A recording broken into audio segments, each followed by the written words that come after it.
¿Me oyen? ¿Me oyen? Sí, perfecto. Sí, Perfecto. ¿Me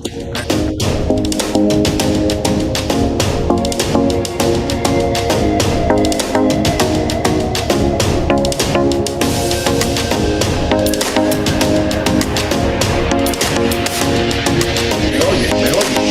Perfecto, sí, ya te aviso cuando te doy la palabra.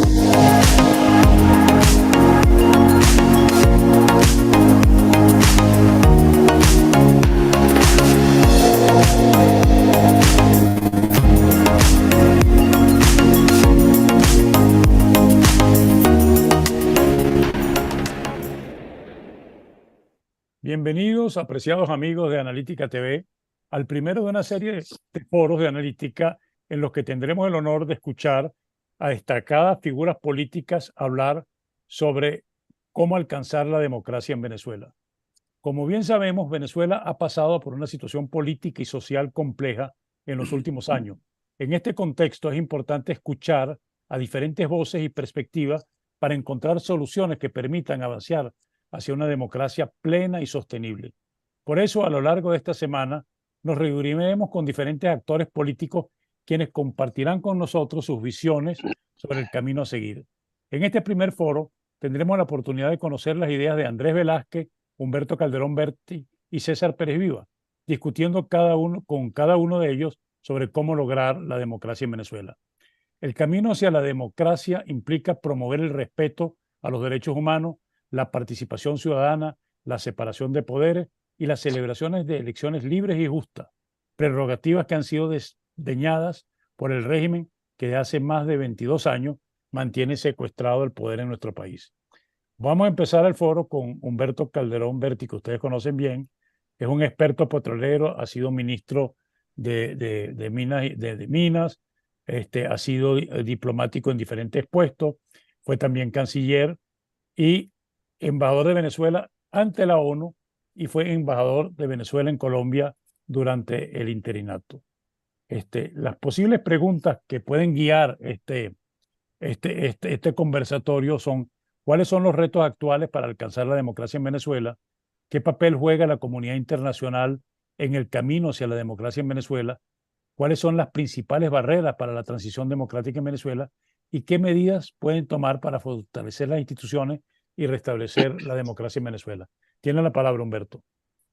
muchas gracias, Emilio. Buenas tardes a ti, a César Pérez Vivas y a Andrés Velázquez. Un saludo cordial para los tres. Bueno, lo que hemos vivido en estos últimos 24 años ha sido una verdadera tragedia, lo que hemos vivido en Venezuela. No es tarea fácil destruir un país, pero lo han hecho. El día pasado tuve oportunidad de dictar una conferencia aquí en una universidad en España y definíamos las cuestiones de la guerra, ventajas y desventajas de la guerra. Y yo decía, hay un país que no ha estado en guerra con el exterior, pero que había una guerra interna, una guerra centrípeta, por ponerle un nombre le puse, que es una guerra de un régimen que ha destruido totalmente el país. Comenzaron destruyendo las instituciones, acabaron con la separación de poderes. Todos los poderes en Venezuela están controlados absolutamente por el régimen. No hay equilibrio, no hay contrapesos de ninguna naturaleza. Luego acabaron con el sector económico, la economía venezolana, empezando por la propia industria petrolera, que era nuestra joya de la corona, de la cual nos sentíamos orgullosos. Acabaron con la plantilla industrial. Los que venimos del campo sabemos también que acabaron con el sector agropecuario de Venezuela, con los productores de los Andes, con los productores agropecuarios del llano. En general, el país está destruido. Y eso le lleva a uno a la conclusión de que construir un país es una tarea muy complicada, muy difícil, mucho esfuerzo, mucho tiempo, mucha dedicación, mucho sacrificio y muchos recursos económicos. Y tarda mucho tiempo, el esfuerzo tiene que ser continuo durante mucho tiempo. Nosotros construimos, o nosotros tres que estamos aquí, cada quien en donde le correspondió desenvolverse, contribuimos a crear un país en nuestra época, en nuestro momento y en nuestras circunstancias. Algunas veces coincidimos, otras veces no coincidimos. Pero la verdad es que Venezuela, que era un país extremadamente pobre, atrasado, sin ningún género de acceso ni a la educación, ni a la salud, ni a la vialidad, las comunicaciones eran pésimas. Ese país se transformó con el esfuerzo de mucha gente durante muchos años y se convirtió en no algo único en el mundo, ni algo sin defectos. Evidentemente tenía defectos, pero si a uno le pregunta a la gente de mi edad y a la gente de estas generaciones de antes, ¿cuáles han sido los mejores años de su vida? Yo no tengo ninguna duda en decir que los mejores años de mi vida fueron los años de la democracia, porque cuando llegamos a la democracia, Venezuela no tenía sino 3 universidades, hoy centenares de universidades. El sistema eléctrico de Venezuela, y Andrés Velázquez lo sabe perfectamente bien porque él es de una zona, o ha trabajado toda la vida en una zona que es muy rica en hidroelectricidad. El 97% del territorio nacional estaba totalmente electrificado.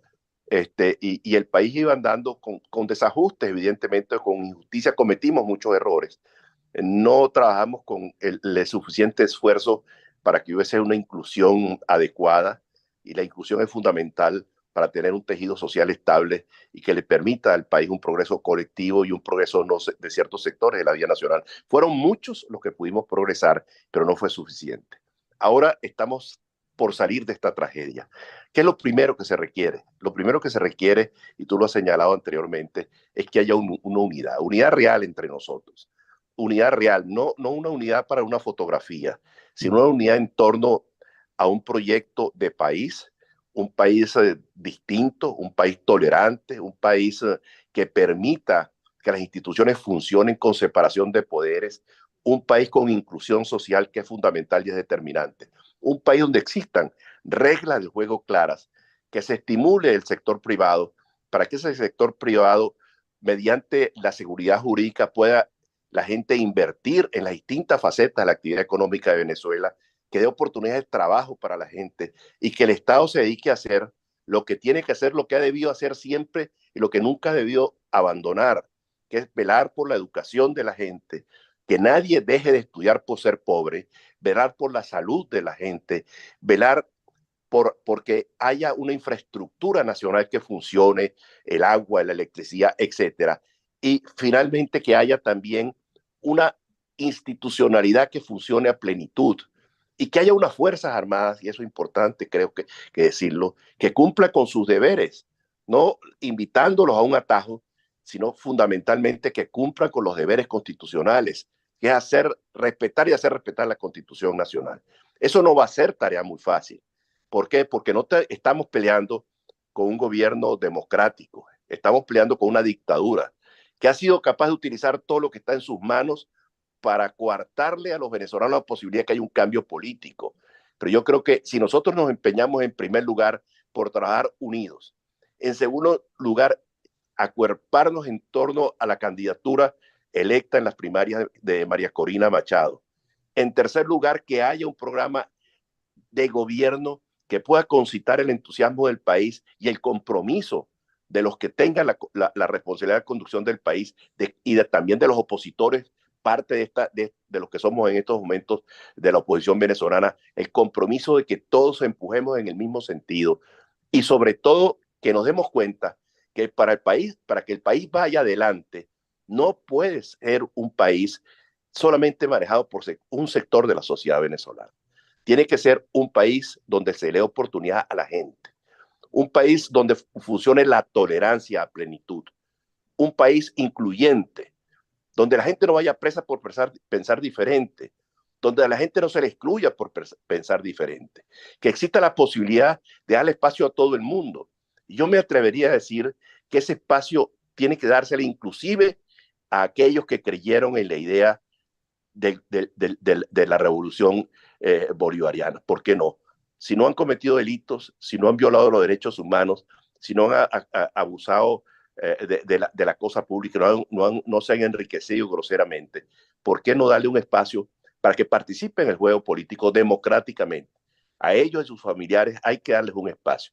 Pero también es muy importante que exista un gobierno que sea capaz de darle a la gente un ejemplo de cómo se puede manejar la cosa pública sin necesidad de caer en actos de corrupción, sin necesidad de que la gente acuda al populismo de decir una cosa, de hacer totalmente lo contrario.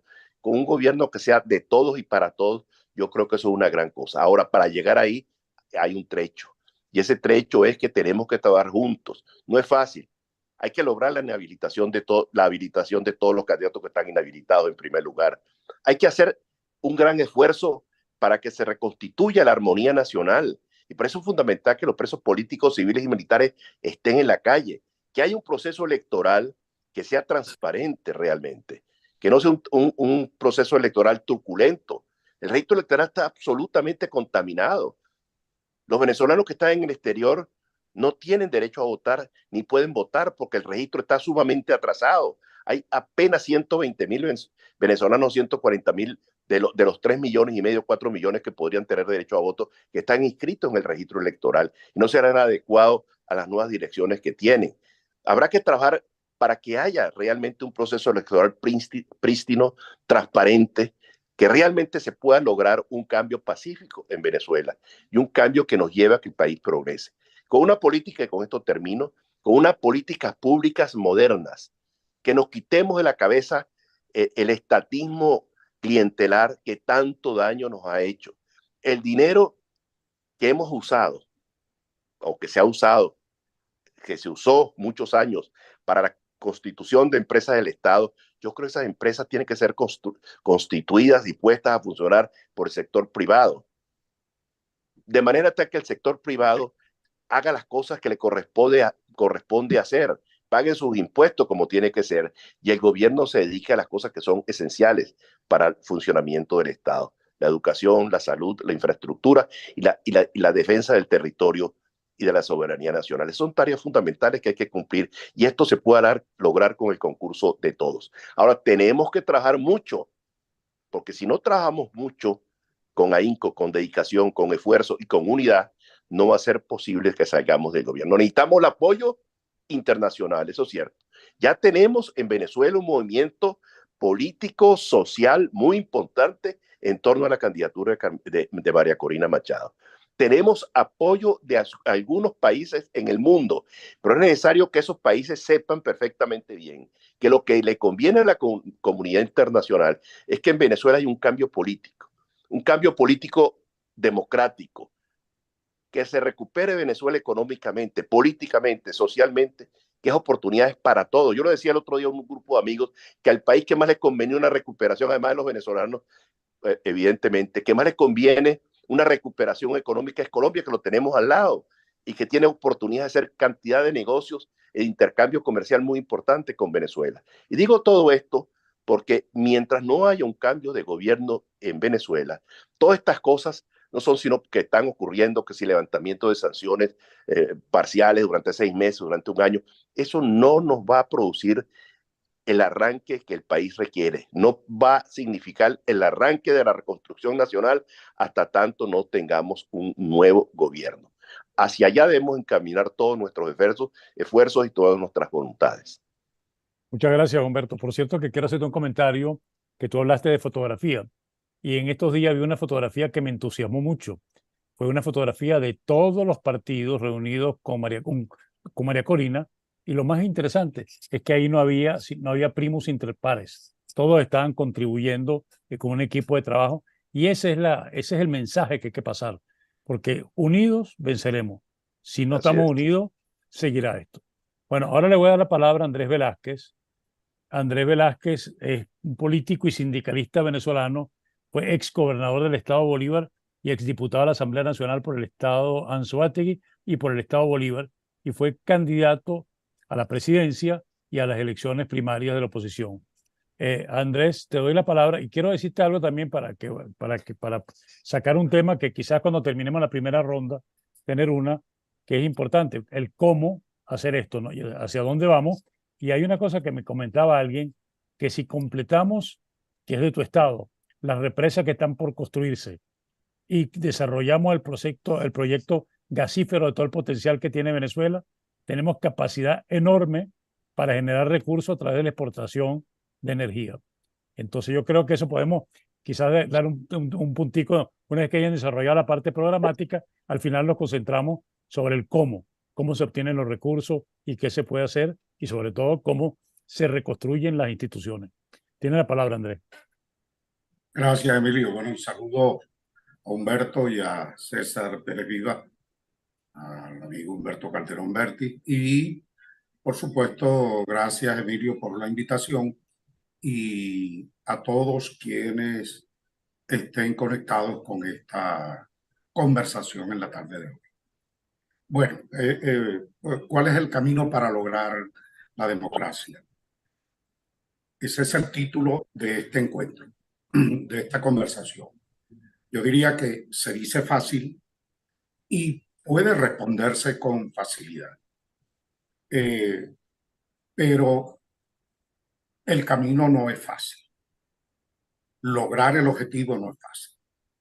Para retornar a la democracia en Venezuela, bueno, tenemos que desalojar del poder a Maduro y a su pandilla, quienes hoy detentan el poder. Tenemos que desmontar todo un modelo de corrupción, todo un modelo de ruina, de hambre, de delitos de lesa humanidad y de violación de derechos humanos que está montado en Venezuela. Recordemos que el proyecto de socialismo del siglo XXI que propuso Chávez es un proyecto político a perpetuidad. Es decir, y uno los oye a ellos hablar con tranquilidad de mandato de 300 años y cosas por el estilo. Eso lo que indica, indudablemente, es que es gente que llegó al poder y que no está dispuesta definitivamente a soltar el poder así como así. Entonces, para desmontar entonces este modelo, para liquidar todo este andamiaje, repito, tenemos que desalojar a Maduro del poder. Y esa es la tarea. Para eso se requiere algo que ya mencionaba Humberto con el tema de la lucha. Para lograr eso, yo digo que hay una condición indispensable de todos los factores democráticos en Venezuela, que es la lucha política, es la firmeza. No es una lucha de estajo, es una lucha, no es por retazo, es permanente. Este compromiso de una lucha de liberación, diría yo, así la calificaría, que tenemos definitivamente que dar. Y por supuesto, en unidad, pero no es esa unidad como sea que algunos se plantean, sino quienes compartimos una unidad de objetivo, quienes compartimos una unidad de propósito y quienes tenemos incluso, ¿por qué no compartir, si no en su totalidad, cosas básicas, elementales que tienen que ver con el tema programático, con el tema del bienestar social en Venezuela? Así lo veo.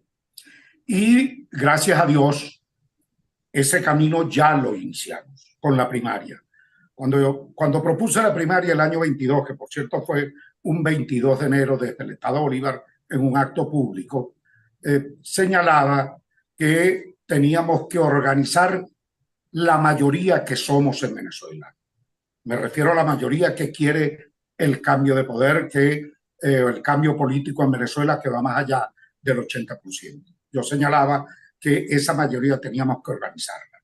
Esa mayoría teníamos que convertirla en un gran movimiento nacional de unidad nacional y que la unidad no fuera vista como un cartel de 3 o 4 partidos, sino una unidad de todo un país, entonces que nos permitiera entonces empoderar a la población para que ella eligiera o designara su candidato, porque la tesis que privaba con fuerza, la idea fuerza, porque había primero, era que esto tenía que resolverse por un consenso y por supuesto estábamos en desacuerdo con ello y no hubiésemos tenido esta fortaleza y esta puerta que se nos abrió de esperanza hoy día después de la primaria. Y la primaria nos iba a permitir movilizar, organizar, nos iba a permitir comprometer y por encima de todas las cosas nos iba a permitir conectar de nuevo con toda la población, porque para nadie es un secreto que los partidos y la dirigencia política en Venezuela han estado desconectados desde hace bastante tiempo ya con los sectores sociales del país. Y a eso le agregamos la situación de crisis social, humanitaria que estamos viviendo, lo cual implica que la gente esté más pendiente de resolver su día a día, de cómo sobrevive en medio de todo este drama social, en medio de todo este desastre, que estar pendiente de los asuntos políticos. Bueno, hoy esa primaria dio un resultado. ¿Y qué resultado? Una gesta cívica, una gesta de ciudadanos importantísima, con una extraordinaria participación, con un resultado extraordinario que nos ha permitido no solamente tener candidata, María Corina Machado, sino también liderazgo incuestionable en el país, un nuevo liderazgo, o dicho en mis términos, un liderazgo nuevo de conducción política, y que, bueno, tenemos que cuidar, y que todos, ojalá todas las organizaciones políticas tengan no solamente la sensatez, sino la humildad necesaria para reconocer esto y empujar en ese sentido lo que dio como resultado inapelable la primaria. Entonces, yo agrego a esto, no me preocupan que salgan otros candidatos. Hace poquito, el día domingo, me entrevistaba Raro, Venevisión me invitó a un programa y me preguntaban si no tenía preocupación por unos otros candidatos que salieran. No. Primero, porque la unidad se fortaleció. Los factores democráticos que promovimos esta primaria tienen graníticamente una unidad, yo creo que es importantísimo, y luego mucho más después de haber visto los resultados alrededor de María Corina. Pero otras candidaturas, que era a quien se refería, a quien me entrevistaba, no me preocupan, porque a estas alturas del juego el país hoy día sabe quién es quién, sabe quién juega para quién, sabe quiénes son los caballos de Troya que podrían venir para tratar de debilitar esta candidatura, que no lo van a poder hacer. Y para aquellos que en voz baja andan susurrando lo de si María Corina está inhabilitada o no, yo quiero dejar absolutamente claro, y esto lo repetiré hasta el cansancio, sobre todo para todos nuestros compatriotas que no lo tengan claro aún: la inhabilitación no existe.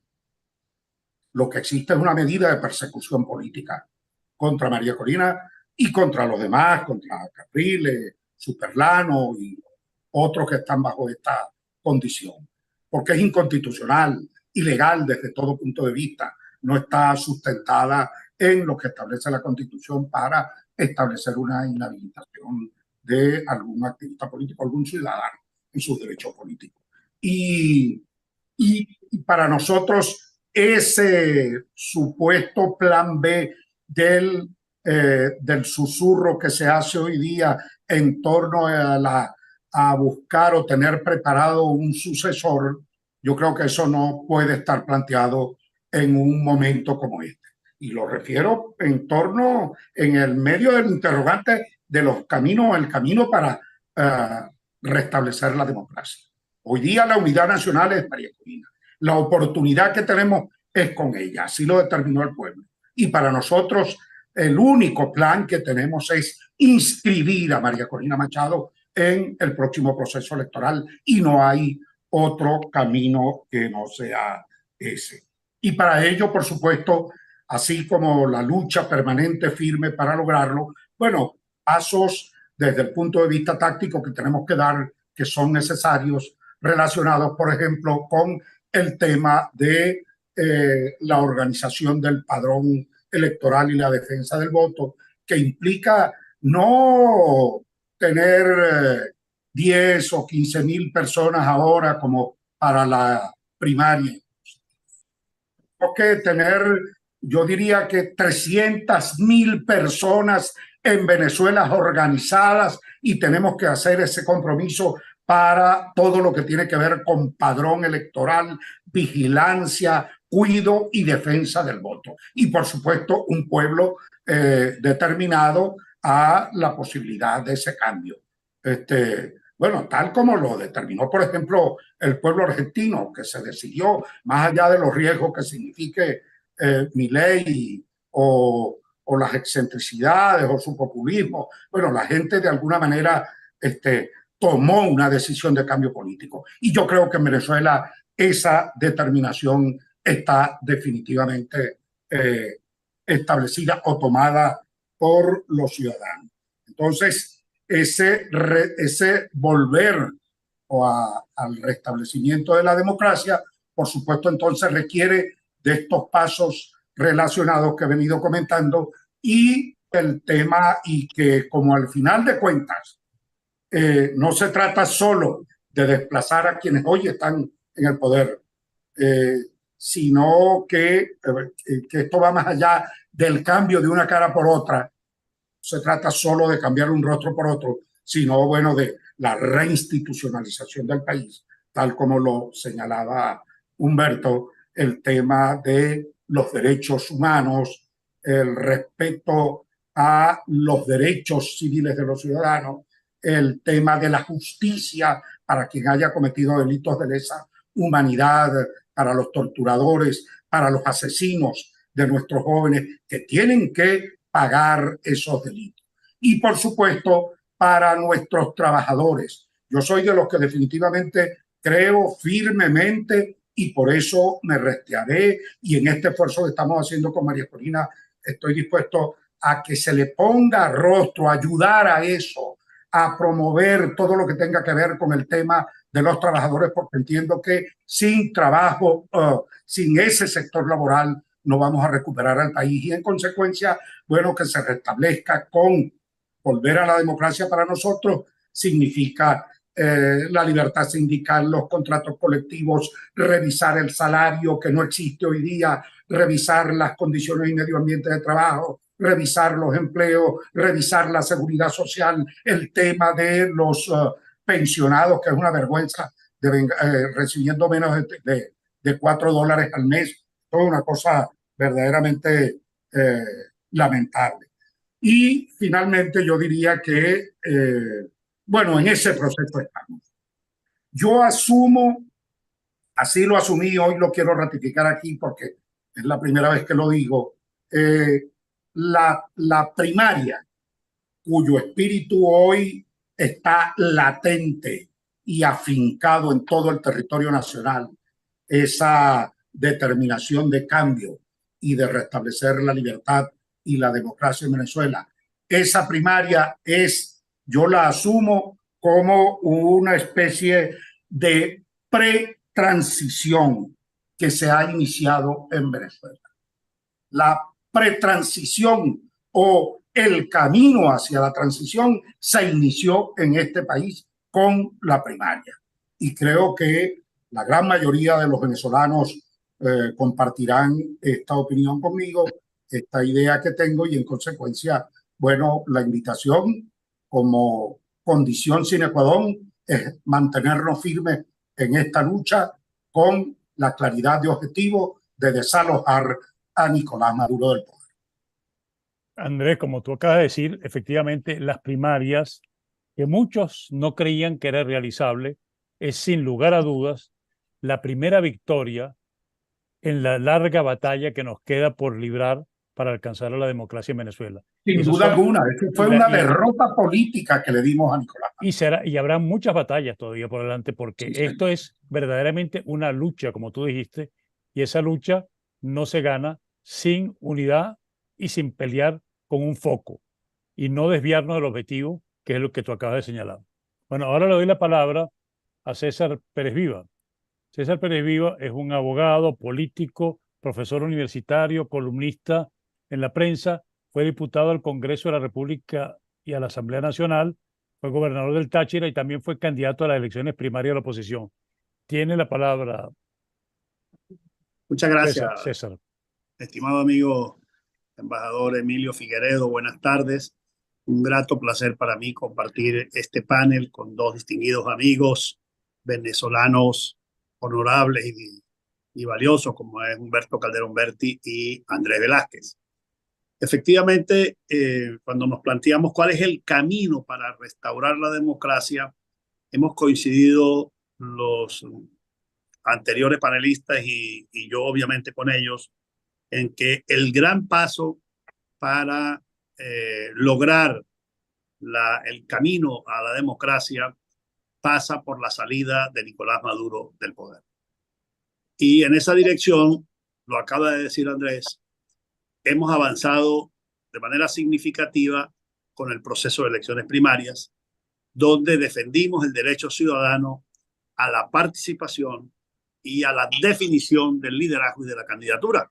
Y hoy todos nosotros estamos comprometidos con ese resultado, avalamos y respaldamos a María Corina Machado como la candidata de la Unidad Democrática para las elecciones que, según parecen, me han comentado, pudieran darse el 13 de octubre del año 2024. Ahora bien, la salida de Nicolás Maduro para nosotros tiene que plantearse de manera clara, nítida, por la ruta de las elecciones del próximo año. Y esto lo quiero dejar muy claramente sentado, porque aún todavía en redes sociales, en grupos de WhatsApp, en tertulias, se viene insistiendo el refrán o la conseja según la cual Maduro no va a ser posible desalojarlo por votos. Y yo creo firmemente que el único camino que tenemos los venezolanos para restaurar la democracia es la fuerza de los ciudadanos expresado democráticamente en las urnas, como lo hicimos en la primaria. De modo que para mí entonces este primer gran paso, macro paso que tenemos la obligación de fijar es el desalojo con votos de Nicolás Maduro el 13 de octubre del 2024. Y para eso tenemos que entonces establecer los dos grandes elementos de esta estrategia, que son la unidad y las elecciones. La unidad la comparto en la visión que Andrés acaba de expresar. La unidad de los que estamos auténticamente ganados al cambio democrático. Los que queremos salir de la barbarie roja del poder. No este corifeo de adulantes que viven haciéndole el coro a Maduro en cuanto a evento político se presenta. No, ahí no está la unidad. La unidad está en los demócratas y además hay una unidad que se decretó por la base el pasado 20 de octubre. Por supuesto que quienes hacemos política y que estamos comprometidos con los valores de la democracia y de la libertad, debemos poner todo nuestro esfuerzo en las tareas que vienen a lo largo de este próximo año para concretar el acto electoral. Entonces, ratificar y convencernos todos que nuestro objetivo es ganarle voto a Maduro esa elección. Si en Venezuela no hay elección, es porque Maduro lo impida, no porque nosotros dejemos la cancha libre a Nicolás Maduro. Y por eso nos vamos a restear como nos estamos resteando con la inscripción de María Corina como candidata a las elecciones y la estamos acompañando en todas las diligencias, esfuerzos que se hacen para que se respete el derecho político que tiene a ser la representante de la sociedad tal y como se decidió el 22 de octubre en ese proceso. Logrado entonces ese objetivo del cambio, se abren otras perspectivas.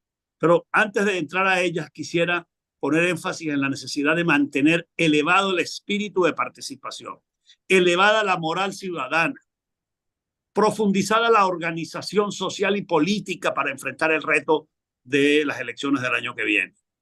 Estamos frente a un régimen criminal que juega con las emociones, que desarrolla estrategias y tácticas destinadas a confundir, a desmoralizar a los ciudadanos, que sigue jugando a la división, que desarrolla elementos tácticos para dividirnos, para confrontarnos unos con otros. Y ahí hay demasiados casos y vamos a tener mucho el próximo año. En consecuencia, tenemos que desplegarnos, no solamente a través de estas plataformas, de las redes sociales, de los medios de comunicación, sino en las comunidades para orientar al ciudadano de cuál es el camino a seguir, para que nosotros podamos ampliar la base política con la que partimos. Estamos arrancando con 2,5 millones de ciudadanos que concurrieron a las primarias. Es un capital formidable, pero no suficiente. A Maduro tenemos que darle una barrida absoluta en las urnas para que la ventaja supere el 1 millón de votos, de modo que no haya espacio para la trampa, para que los elementos fraudulentos que existen hoy en día no sean determinantes y no puedan opacar la voluntad de cambio del pueblo venezolano. Nosotros respaldamos, y yo personalmente también respaldo, todos los esfuerzos que se hagan a nivel de la comunidad internacional para buscar garantías, para buscar un proceso electoral lo más limpio posible. Pero nosotros conocemos los personajes con los cuales nos estamos enfrentando políticamente acá en el territorio nacional. Eso es un club de tramposos. Ya han inventado más de 1.000 centros nuevos de votación ubicados, por ejemplo, en Misión Vivienda, edificios controlados por ellos, en centros de atención médica, CDI, donde los espacios son muy pequeños, donde se busca controlar el voto. Todas esas maniobras las están haciendo y los están poniendo en práctica con el objetivo de controlar la votación. De modo que no podemos, repito, confiarnos en que ya nos obtuvimos una gran presencia ciudadana en la primaria, porque es necesario ampliar al máximo posible el apoyo ciudadano aquí. Todo voto es bienvenido y necesario porque necesitamos una ventaja contundente. Andrés también se refería al tema de la estructura electoral.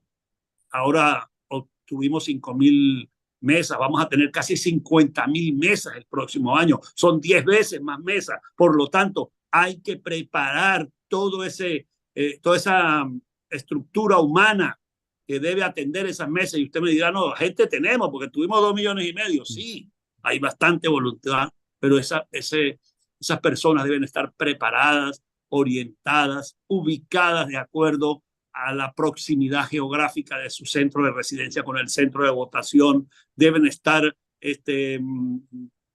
comprometidos profundamente con este cambio para evitar que pueda lograr el régimen comprar o presionar actores y retirarlos de las mesas. Tengo experiencia de gente que ha sido retirada de las mesas por amenazas de muerte a su familia, otros que son retirados a través del dinero. Es decir, estamos con un sistema tan corrompido, tan perverso, que es capaz de todo esto, y por lo tanto la selección que hagamos de los recursos humanos a cubrir las mesas el año que viene, repito, estamos hablando de 50.000 mesas, 49.000 mesas, es realmente determinante, y eso no se hace por arte de magia. Eso supone un trabajo organizado de toda la sociedad democrática, de la unidad, y en eso tenemos que trabajar en mejorar la capacidad organizativa de este poderoso movimiento cívico que levantamos con ocasión del 22 de octubre y que respaldamos la candidatura de María Corina Machado. Entonces, logrado ese objetivo el año que viene,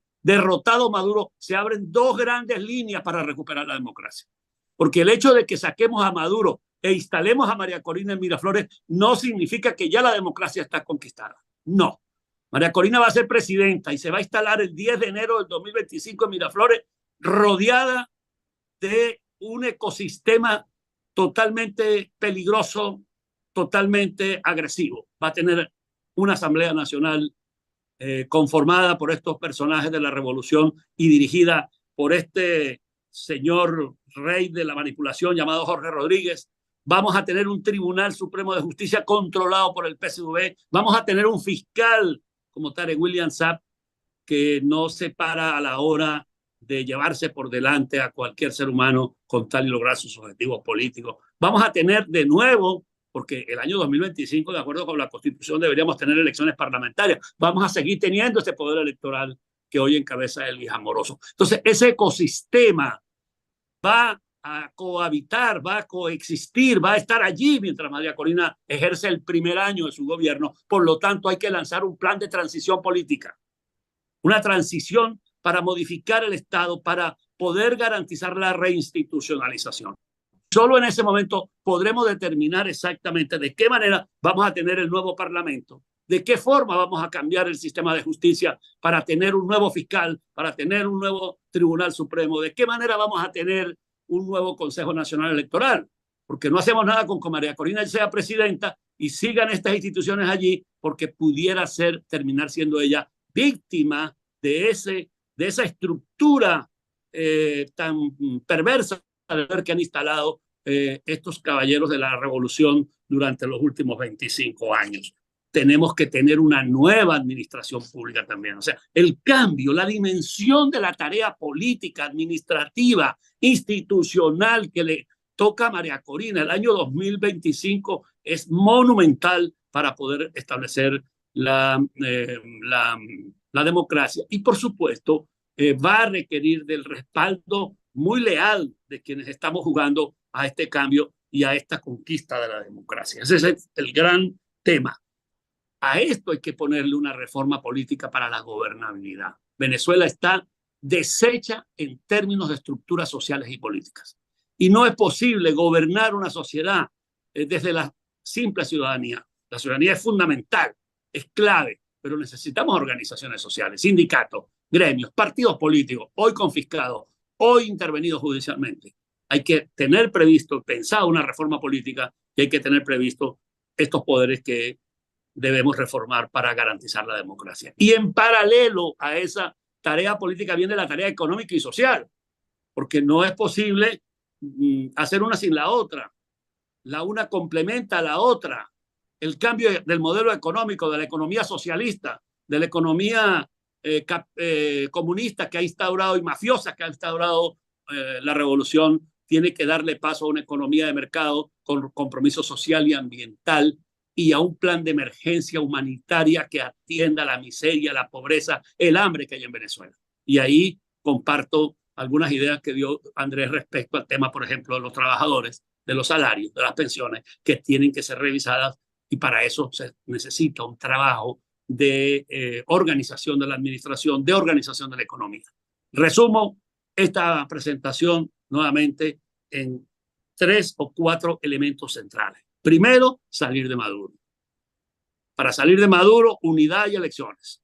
Segundo, logrado el triunfo e instalada María Corina en Miraflores el 10 de enero del 2025, se inician 2 grandes líneas. Una política para la reforma y la reinstitucionalización de las instituciones y una reforma económica y social que permita devolver la esperanza y la calidad de vida al pueblo venezolano. Esa es mi visión de cómo reconstruir la democracia, queridos amigos. Muchas gracias. Muchas gracias, César. Como nos queda un tiempo, yo quisiera hacer una segunda ronda de 5 minutos cada uno, sacando un poco las conclusiones de lo que han dicho y sobre todo un aspecto con Humberto que es importante, que aparte de todos los problemas que han exhibido, que existen y los obstáculos, también hay uno económico. Y hay uno económico y otro que es confianza, ¿no? Esos son 2 elementos fundamentales para ya, una vez María Corina en el poder, en ese caso, ¿qué se debe hacer? Y conversando hace poco con alguna gente del sector, decían que hay un potencial muy grande en Venezuela de generación de energía, tanto por la culminación de lo que conoce muy bien Andrés, de las represas que no se han terminado, y también con la potencialidad de desarrollar el gas. No sé si en 5 minutos podemos hacer un comentario sobre eso, Humberto. Cómo no, con mucho gusto. No, en primer lugar, yo coincido plenamente, total y absolutamente con lo que ha dicho Andrés Velázquez y César Pérez Vivas. No hay una sola expresión en sus intervenciones que yo no comparta. Las avalo, las respaldo, las comparto plenamente, de manera tal que ya esto es una demostración de que hay no solamente unidad política, sino unidad de propósitos y unidad de pensamiento con respecto a lo que debemos hacer en Venezuela. César Pérez Vivas decía unas cosas muy interesantes al final de su intervención. Yo creo que la gobernabilidad en Venezuela va a ser un elemento muy, muy complicado.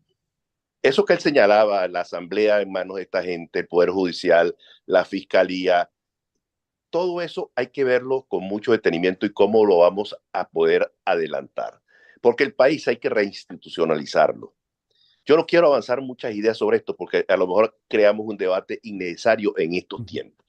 Pero sí hay mucha gente pensando cómo hay que enfrentar esos problemas una vez que María Corina Machado esté al frente de la presidencia de la República. Porque esto es un asunto fundamental. ¿Cómo se hace para restablecer la gobernabilidad del país? Eso va a depender de muchas cosas. Evidentemente va a depender del ejemplo que den los gobernantes, va a depender del comportamiento constitucional apegado a la Constitución que tenga la Fuerza Armada, va a depender de la armonía social que existe y por eso hay que solucionar el problema de la gente. Entonces yo me hago una pregunta muy simple. Es decir, ¿Cómo pasó Venezuela de ser un país miserable, pobre, sin nada, a transitar hacia caminos de modernidad? ¿Por qué lo hizo? Por el petróleo. Y esto no es una desviación profesional, sino que es realismo. El realismo nos indica que el instrumento que tiene Venezuela para salir adelante desde el punto de vista económico, pero no el único, evidentemente, porque si no, todo decir que vamos a olvidarnos del resto de la economía, no. Pero el instrumento más a la mano que tiene Venezuela para generar recursos económicos para atender los problemas de la gente se llama la industria petrolera y la energía en general. Ahora, ¿quiénes van a terminar las represas que no están terminadas? ¿Quiénes van a recuperar la industria petrolera? Esa es la gran pregunta que hay que hacerse. Evidentemente que algo habrá que hacer con Petróleos de Venezuela, pero el grueso de la recuperación del sector petrolero, que es la base fundamental de la recuperación económica, no nos olvidemos de eso, depende del sector privado. ¿Y el sector privado qué requiere? Que haya una apertura con seguridad jurídica. No esto que está pasando ahora que tienen unas sanciones y a los 6 meses se lo pueden quitar, no. Los horizontes de inversión en la industria petrolera tienen que ser mínimo de 25 o 30 años. Si no, la cosa no funciona porque no recupera las inversiones que tú haces. Entonces, se requiere seguridad jurídica y una apertura petrolera total en toda la cadena de valor, en toda, en la exploración, en la producción, en la refinación, en el mercado interno, todo, absolutamente todo. Ahora, y después tendremos que ver qué se hace con lo que tiene Petróleo de Venezuela, que produce 300,000 barriles por día, que no lo puede cerrar el día siguiente, pero que tendrás que ir en un proceso poco a poco de constitución de empresas con los activos que tiene Petróleo de Venezuela o a través de distintos mecanismos que pueden existir, que no viene al caso mencionarlo en estos momentos. Pero eso es absolutamente fundamental. Y dentro de todo ese andamiaje de cosas, tú tienes que restablecer el funcionamiento de las empresas de servicio. Andrés Velázquez sabe perfectamente bien porque él es dirigente sindical. La costa oriental del lago de Maracaibo era un emporio de riqueza con empresas de servicio. Fueron todas confiscadas, no pagadas. Y sin eso no se puede recuperar la industria petrolera. Entonces tú tendrás que devolverle esas empresas a la gente o establecer políticas que permitan que esas empresas puedan recuperarse nuevamente y comenzar a darle apoyo a la industria petrolera. Sin eso no hay recuperación del sector petrolero. Ahora, tú mencionaste el gas. Evidentemente, Venezuela llegó a producir 8,000 millones de pies cúbicos de gas por día. ¿Cuánto está produciendo en estos momentos? 3,000 millones. De esos 3,000 millones, ¿cuánto se consume? 1,000 millones. Pero tampoco es suficiente para que lleguen las plantas de fertilizantes porque están paradas porque no les llega el gas. No hay gas doméstico, no hay gas para las industrias. Entonces, el consumo de Venezuela funcionando va a ser muchísimo más. Entonces, ¿qué es lo que hay que hacer? Poner ese gas al servicio de la gente. Actualmente están botando 2,000 millones de pies cúbicos de gas por día. Esos son 400,000 barriles de petróleo que se están quemando, están venteando, contaminando el medio ambiente.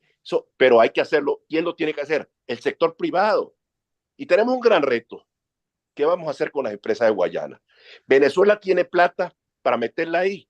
Y si la tuviera, ¿debería metérselo otra vez a las empresas? Pregunto. La respuesta mía es no. Yo creo que el Estado tiene responsabilidades muy grandes. César Pérez Villa lo decía. A la gente hay que darles educación, a la gente hay que darle salud, a la gente hay que darle buenos servicios públicos, a la gente hay que darle posibilidades de empleo. ¿Quién va a crear empleo? ¿El Estado? No. El Estado no tiene por qué crear el empleo. El empleo tiene que crear el sector privado para que invierta. ¿Cuántas empresas públicas confiscaron en Venezuela? Empresas industriales confiscaron en Venezuela. ¿Cuántos predios agrícolas confiscaron aquí en Venezuela y nos pagaron? A esa gente hay que devolverle las tierras. Las empresas hay que devolvérselas a la gente. Ya hay que establecer políticas públicas que promuevan la inversión privada para que los sindicatos que funcionen en esas empresas privadas pues puedan bregar por las reivindicaciones de los trabajadores. Ahora, tenemos que resolver el problema de Guayana, que es un problema mayor. Las empresas están destruidas, las acerías están destruidas, las plantas de aluminio están destruidas. Venezuela, que exportaba millones de dólares de productos metalmecánicos para Colombia, por otras partes del mundo, no puede exportar porque esas plantas están destruidas. ¿Cómo las vamos a recomponer? ¿Vamos a coger la plata de la salud, de la educación, de la seguridad, de la defensa del país para meterse otra vez a las empresas públicas? No, yo no creo. Yo creo que el modelo estatista, clientelar, ya pasó de moda. Eso no nos trae absolutamente ningún beneficio. Yo estoy en desacuerdo con que el Estado sea empresario. El Estado reducido a lo que tiene que hacer. Y por supuesto, un reto mayor, con esto voy a terminar, es la reinstitucionalización del país. Mire, y para hacer una frase final sobre esto, quiero decir lo siguiente. La democracia venezolana está atado a los destinos del primer gobierno que tengamos nosotros en Venezuela después del Madurín. Si nosotros no somos capaces de hacer un gobierno eficiente, un gobierno con economía sana, un gobierno que le solucione los problemas fundamentales a la gente que está pasando hambre, que no tiene ni siquiera oportunidad de trabajo viviendo en una casa y unas cajas miserables que le regala el Estado, la democracia no se recuperará jamás a Venezuela, porque esa gente la vamos a tener vivita y coleando con recursos, los que se han robado los van a traer para competir contra la democracia. De manera tal de que la democracia tiene que ser eficiente, tiene que ser una democracia constituida por gente decente, y no estoy teniendo connotación social, decencia como social, no. Gente en el sentido que sean honorables, respetables, honrados, transparentes, de gente capaz en segundo lugar, y de gente que esté clara qué es lo que tiene que hacer. Porque otra cosa que es importante, no estamos para aprendices, mis queridos amigos. La crisis del país de tal magnitud que requiere combinar la experiencia con la gente, con el empuje de los jóvenes, para que realmente a través de esa convergencia que puede existir, podamos trabajar todos en el mismo sentido y podamos recuperar el país. Gracias, Humberto. Andrés, tus comentarios finales. Sí, mi comentario final, bueno, Humberto hablaba de esta zona del Zulia, que perfectamente tal como lo ha dicho, bueno, será un inmenso emporio de empresas prestadoras de servicios para la industria petrolera. Hoy es un cementerio, evidentemente. Y efectivamente, y mencionó lo de Guayana, y yo, por conocer tanto como conozco Guayana, yo diría que efectivamente el proyecto Guayana, proyecto de desarrollo económico no petrolero, que yo le agrego alternativo, no petrolero en Venezuela, en mi opinión, sigue teniendo vigencia. Fue bueno, tiene resultados concretos desde el punto de vista de esto que llamamos empresas básicas, hoy venidas a menos, prácticamente anuladas, desde el punto de vista hidroeléctrico, desde el punto de vista, bueno, el desastre que hay allá desde el punto de vista ambiental no podría citarse como un resultado positivo, pero sí necesariamente tendríamos también que vernos obligados a defender esa situación. Pero si encendiéramos, como quiera que hablabas de los desarrollos hidroeléctricos no concluidos en Guayana, si recuperáramos esas empresas, por obra y gracia del Espíritu Santo, las recuperáramos a sus niveles anteriores, bueno, y le derivamos hacia ellas toda la energía que esas empresas consumen, tendríamos que apagar el país. No daría la energía que hoy tenemos para cumplir con ese compromiso de la empresa básica de Guayana y mantener alumbrado el país. De tal manera que sí es necesario entonces concluir los proyectos, por ejemplo, Carabachi, que estaba listo para entregarse de acuerdo al contrato llave en mano que se tenía establecido para el año 2012.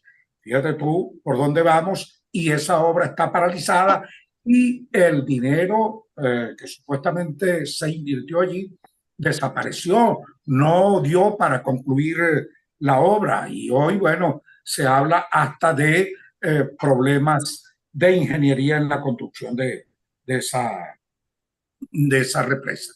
Y por otro lado, bueno, sí, también como elemento de cambio definitivo orientado en esto que conversaba Humberto, yo creo que tenemos que pasar a un modelo de economía productiva en Venezuela. Es necesario, es necesario. Yo creo que íbamos encaminados, por ejemplo, en el caso concreto de Guayana, así como en el estado Zulia, ¿cuántas empresas de servicios no teníamos para ofrecer a las empresas básicas de Guayana? El estado Carabobo, que era aquel estado industrial del país, las zonas industriales que se fueron desarrollando en toda Venezuela y que contaban con un poco más de 12.000 empresas pequeñas y medianas empresas en el país. ¿Cuántas quedan hoy? No llegan ni a 2.000. Las cosas mataron definitivamente al país. Yo creo que esto tenemos que retomarlo nuevamente y como bien decía César Pérez, con lo cual estoy también totalmente de acuerdo, así como quedado por Humberto, que una vez asumido el gobierno de transición, porque así asumo ese gobierno que venga, que tiene que ir al encuentro de una gobernanza o una gobernabilidad necesaria, que tiene que mover, como dice uno popularmente, muñequear todo aquello muy bien para los efectos de la gobernabilidad. Y en ese sentido, bueno, yo creo que tenemos que, en el plano político, volver a la descentralización. Yo puedo decir que soy hijo de la descentralización y puedo dar fe de que eso, si tenemos buenos gobernadores con sentido de responsabilidad con sus regiones, transparentes, que rindan cuenta, que respeten el erario público, bueno, sencillamente yo creo que podemos acercar las soluciones a los ciudadanos, las soluciones a sus problemas concretos. La descentralización amplia y profunda, así la veo que debemos retomarla.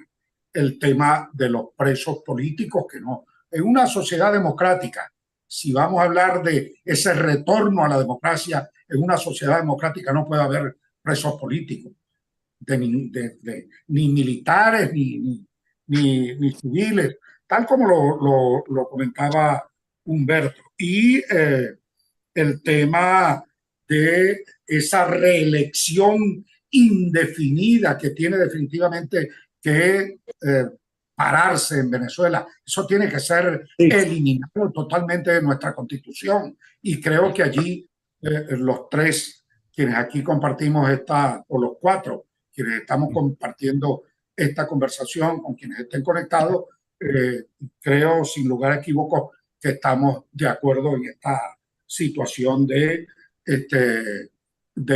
eliminar definitivamente el tema de la reelección indefinida. Y por supuesto que eso nos plantea también en otros niveles el tema de una reforma constitucional. En esos términos lo estamos viendo. Y lo relacionado con el tema social para mí es fundamental. Recuperar la importancia social del trabajo es fundamental. El tema, he venido durante la campaña de la primaria, hice una propuesta que por supuesto con modestia y humildad voy a tratar de compartir con María Corina, que nos oiga este planteamiento, para discutir con su equipo, destacado equipo económico que tiene, al frente del cual está el doctor Gustavo García, que amigo y bueno, y respetado en ese terreno de la planificación y la economía. Voy a plantear la discusión de este tema del Fondo Nacional de Regalías Petroleras, que como bien Humberto dice, allí tenemos que apalancar el tema de nuestra economía con una musculosa apertura petrolera, amplia y profunda apertura petrolera, que nos permita rápidamente contar con la constitución de un fondo de regalías petroleras para atender lo relacionado en principio con los pensionados hoy día, que es una vergüenza hablar de este tema en Venezuela. Lo dejo hasta aquí. Muchas gracias, Andrés. César, entonces, tu palabra de conclusión a este interesantísimo análisis de lo que hay que hacer para lograr la democracia en Venezuela. Gracias, Emilio. Bueno, escuchados los planteamientos, voy a agregar un elemento adicional, pero antes, pues quiero compartir plenamente la propuesta económica, de desarrollo industrial y energético que ha expresado mi buen amigo el doctor Calderón Berti. De modo que en eso puede tener seguridad que estamos todos con testes. El Estado venezolano no puede dedicar los recursos que va a tener para invertirlos en industrias, en empresas. Eso lo tiene que hacer el capital privado. Nosotros tenemos que colocar los recursos que tengamos en atender los problemas fundamentales de la gente, la salud, la educación y los servicios. Ahí hay que concentrar el tema para garantizar, repito, la calidad de vida de los venezolanos. Por supuesto que comparto con Andrés el tema, y de eso está dentro de la concepción de la transición, de la no reelección. Ha sido uno de los temas que más presenté a lo largo de lo que fue la campaña de las primarias. Yo creo firmemente en la necesidad de eliminar la reelección en Venezuela, y hay un compromiso firmado por los candidatos en el acto que hicimos el 4 de agosto de este año, donde firmamos un compromiso y allí está establecido el pacto de eliminación de la reelección indefinida del presidente de la República. Por supuesto que hay otros temas que no los voy a abrumar ahora, y que están planteados en mis documentos de este año, como son el de la reforma del modelo de parlamento, todo el tema de la descentralización, etc. Todo eso, a este último tema se refirió Andrés Velázquez, lo comparto plenamente. Ahora bien, como corolario, como conclusión, para recuperar la democracia, además de todos estos temas que hemos hablado, hace falta una gran campaña cultural y educativa. Y eso tenemos que impulsarla y pedirle a todos los sectores de la sociedad que la lancen. En el fondo, estamos llegando a este repudio al modelo socialista por el estruendoso fracaso económico y social. Pero recordemos que en la primera etapa, en la que había petróleo, que había dinero suficiente, cuando Chávez a partir del 2004 empezó a recibir el más alto volumen de divisas que la historia económica de Venezuela le había ofrecido un gobierno, mucha gente se le olvidó los valores de la democracia.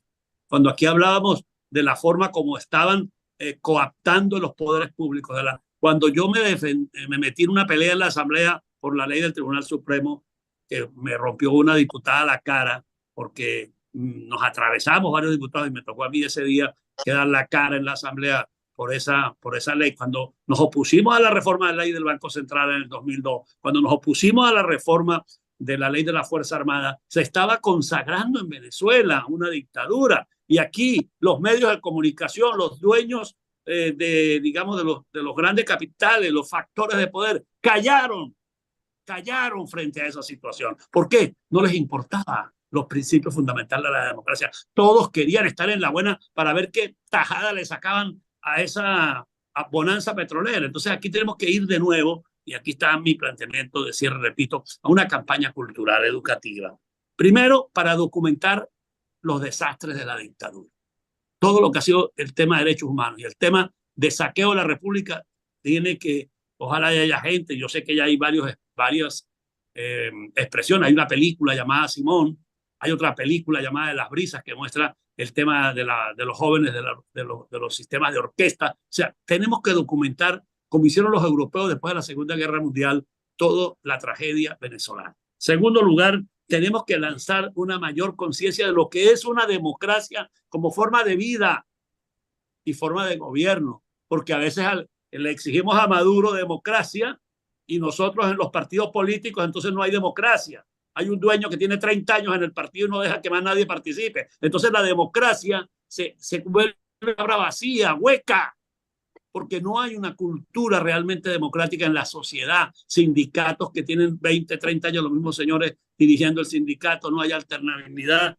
Y el tercer elemento de esta conciencia democrática es un gran compromiso ético por la República. Es necesario volver a la moral. Aquí mucha gente está creyendo que meterse a política es meterse a ver si yo saco unos reales, a ver si me saco una plata, a ver si cambio mi vida económica. Y lamentablemente eso es lo que tiene a mucha gente ahí pegado de Maduro, buscando real, buscando dólares. Cada vez que hay una campaña se frotan las manos porque les llega plata para vivir. Entonces resulta que la política, mucha gente cree que es eso, porque nunca vieron la política decente de nuestros padres fundadores que demostraron austeridad. En estos días yo estaba en una conferencia aquí en Guarenas a un grupo de jóvenes y les hablaba de cómo murió un expresidente de Venezuela en la pobreza como Luis Herrera Campins. Y yo que viví esa experiencia y que estuve ahí en su casa, les daba mi testimonio. Ellos no podían pensar que un presidente iba a la esquina a buscar pan porque no tenía ni siquiera una persona que lo ayudara. A los 80 años de edad. En cambio, aquí hay unos personajes que se bajan en unas camionetas, hombres jóvenes de 40 años, que cargan, bueno, una flota de camionetas y de escolta, como si esto, bueno, peor que un jeque árabe. La moral, volver a la moral, a la austeridad, a la disciplina, no este boato que ha caracterizado al nuevo riquismo enchufado que tiene Venezuela. Yo creo que ahí está una clase que hay que darle al país y por ahí tenemos que conducir la vida pública de los próximos años. Con eso cierro, mi querido. Muchas gracias, César. Y para hacer comentarios, completarle lo que tú dices, tenemos que elaborar y transmitir una nueva narrativa política, social y moral. Porque simplemente hemos dejado que nos impongan una narrativa y no tenemos una narrativa alterna que motive a la gente a responder sobre los valores fundamentales de cohesión de una sociedad. Bueno, muchísimas gracias a ustedes. Fue realmente iluminante esto.